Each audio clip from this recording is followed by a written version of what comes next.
முதல்ல தியானம் என்னன்னு கேட்டீங்கன்னா வந்துட்டு, உங்களோட ஒரு பொருள வந்துட்டு நீங்க தேடிட்டு இருக்கீங்க. அந்த பொருள உங்களோட எண்ணத்துக்கு கொண்டு வரணும். சரிங்களா? அதுதான் தியானம்.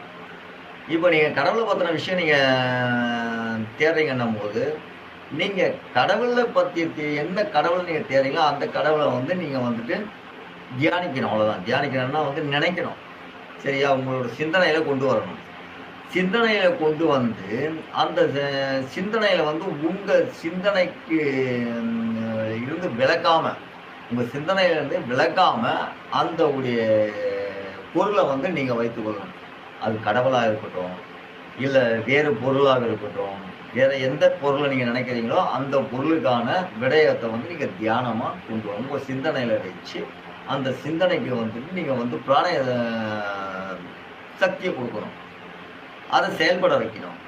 சரிங்களா? அதுக்கு தான் தியானம். சரியா? அந்த தியானம் வந்து என்னன்னு கேட்டீங்கன்னா வந்துட்டு, உங்களோட சக்திய உங்களுக்குள்ள ஒண்ணாக்குது. சரிங்களா? உங்களோட சக்திய உங்களுக்குள்ள ஒண்ணாக்குது. எங்கேயோ போய் தேட வேண்டியதில்ல. தியானம்ன்றது அதுதான்.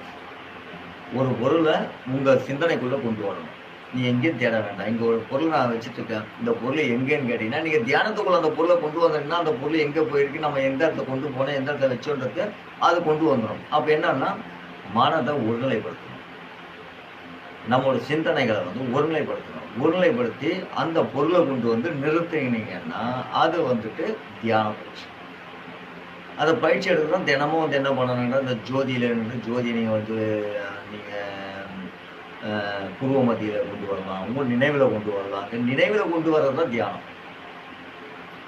சரி, அது எந்த பொருளா இருந்தாலும் கொண்டு வரலாம். உங்களுக்கு பிடிச்ச பொருள் எந்த பொருளா இருந்தாலும் கொண்டு வந்து உங்க நினைவுல நிறுத்திங்கன்னா அது தியானம்.